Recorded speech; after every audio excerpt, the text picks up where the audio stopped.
آه، ده كلنا ده فيلم بقى. تخيل كده إن فريق بيلعب كورة في الخمسينات بس شكله كأنه جاي من 2025. فريق بيلعب كورة سريعة واللعيبة بتتحرك من غير كورة بهجموا 5-6 ويسجلوا أجوان كأنهم بيلعبوا فيفا على أسهل مستوى. وده مش خيال، ده منتخب المجر سنة 1954. المنتخب اللي العالم كله افتكره اللي جاي ياخد كأس العالم وهو مغمض عينه.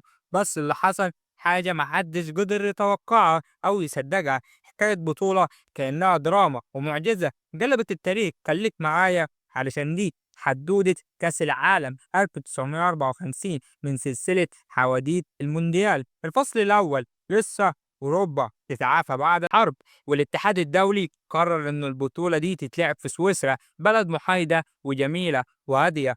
بس المرة دي البطولة كانت نار. النسخة الخامسة من كأس العالم 1954 شارك فيها 16 منتخب. النظام كان غير كالعادة نظام المجموعات، كان كل مجموعة بيشارك فيها 4 منتخبات. بس الغريب إن كل المنتخبات بتلعب ماتشين بس من أصل 3، يعني ممكن تخرج من البطولة وأنت ما لعبتش ضد منتخب كان في مجموعتك. فوضى بمعنى الكلمة. الفصل الثالث المجر المرشح الأول للبطولة، كل العيون كانت على فريق واحد، هو المجر، المنتخب اللي محدش كان يقدر يقف قدامه من سنة 1950 لحد البطولة. يا ولاد القدرة، ايه ده فجر. المجر كانت ما خسرتش ولا ماتش لمدة 4 سنين، فازت على انجلترا في ويمبلي 6-3. وساعتها الانجليز قالوا دول مش بشر، كانوا عندهم جيل ذهبي متكون من بوشكاش قائد الفريق واسطورة كرة القدم المجرية. ايوه، هو اللي اتسمت جائزة بوشكاش على اسمه لأفضل لاعب في السنة، وكانت أول نسخة ليها كانت في 2009 تكريما لمسيرته الكروية. وبالمناسبة هو توفى في 2006. تاني واحد هو هيكوتي المهاجم الوهمي اللي اخترع المركز ده قبل الناس ما تعرفه، والمدرب جوستاف سيبز العبقري اللي خلى الفريق ده آلة هجومية مرعبة. طريقة لعبهم كانت 4-2-4 هجومية جدا، بس الأغرب إنهم كانوا بيتبدلوا المراكز طول الماتش. يعني المهاجم بينزل خط النص والوينجين بيطلعوا بيخشوا لجوه والباكات بيطلعوا مكان الباكين. الناس وقتها قالوا إيه ده. ودي كانت أول مرة العالم يشوف كرة شاملة حقيقية قبل ما هولندا تخترعها جاب بعديها ب20 سنة. الفصل الرابع مباريات البطولة. المجموعة الأولى كان فيها المكسيك والبرازيل وفرنسا ويوغوسلافيا، صعد منها البرازيل ويوغوسلافيا. المجموعة الثانية كانت فيها كوريا والمجر وتركيا وألمانيا الغربية، وصعد منها المجر وألمانيا الغربية.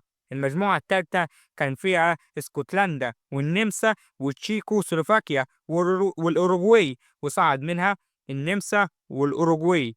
المجموعة الرابعة كانت فيها بلجيكا وإنجلترا وإيطاليا وسويسرا، وصعد منها إنجلترا وسويسرا. في دور ثمن النهائي كانت إنجلترا ضد الأوروغواي، كسبت الأوروغواي 4-2. والماتش الثاني كان ضد سويسرا ضد النمسا كسبت 7-5، حجز خماسي يعني. الماتش الثالث البرازيل ضد المجر، ماتش دخل التاريخ. الدنيا كانت مطرة والأرض كانت طين واللعب كان عنيف، لكن المجر كسبت 4-2 والمجر وصلت نص نهائي ضد الأوروغواي حاملة اللقب. مباراة كانت خرافية انتهت 4-2 بعد وقت إضافي، وقدرت المجر توصل نهائي. والماتش التاني قبل النهائي كانت النمسا ضد ألمانيا الغربية، وكانت ألمانيا الغربية كسبت 6-1.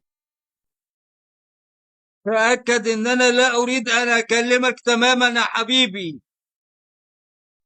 ماتش النهائي المجر ضد ألمانيا الغربية في 27 يونيو 1954. كل العالم بيقول مبروك مقدما للمجر. ومن أول 8 دقائق المجر سجلت هدفين، بوشكاش في الدقيقة 6 وكوستيتش في الدقيقة 8. والناس قالت خلاص دي هتبقى حفلة، لكن الألمان ردوا بهدفين سريعين، يعني النتيجة بقت 2-2 بعد ربع ساعة. ومن هنا بدأت المعجزة. المطر نزل والأرض كلها طين، بس الألمان كانوا لابسين أحذية فيها مسامير قابلة للتبديل، اختراع من واحد اسمه أدي ديلسر مؤسس شركة أديداس، وده خلاهم متفوقين في التوازن والسرعة وسط المطر. وفي الدقيقة 84 هلمون راند سجل هدف الثالث الألمان وجلبوا النتيجة 3-2. المجر حاولت بكل الطرق وسجلت هدف بس اتلغى بسبب التسلل.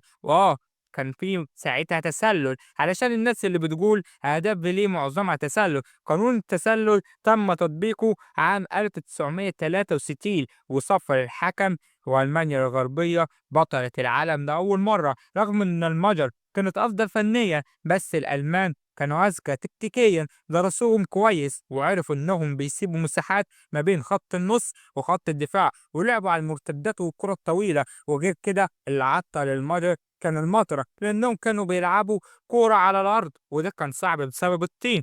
بس إن في النهاية دي مش مجرد خسارة، دي لحظة غيرت اللعبة. المجر خسرت كأس العالم بس علمت العالم إزاي الكورة تتلعب، وألمانيا كسبت بطولة تنطلق من رماد الحرب وتبدأ قصة جديدة مع كرة القدم. وفي النهاية هم ليه سموا الماتش ده معجزة بيرن؟ الحقيقة إنها أكتر من معجزة، وكانت لحظة ميلاد مدرستين جداد في الكورة، واحدة هجومية زي المجر والتانية متوازنة زي ألمانيا الغربية. ومن وقتها الكورة بقت مزيج بين الانضباط والإبداع. والجيل المجري ده انتهى بعدها بفترة صغيرة بسبب الثورة اللي حصلت في المجر سنة 1956، والكورة فقدت فريق كان يغير التاريخ لو استمر. وفي النهاية قول لي، لو كنت متفرج وقتها كنت هتشجع مين؟ الفريق اللي بيلعب كرة حديثة ولا اللي قاتل لحد آخر دقيقة وكتب التاريخ من جديد؟ سيب لي رأيك في الكومنت، وعجبك الفيديو ما تنساش اللايك والاشتراك علشان حواديت المونديال مكملة لحد كأس العالم قطر 2022.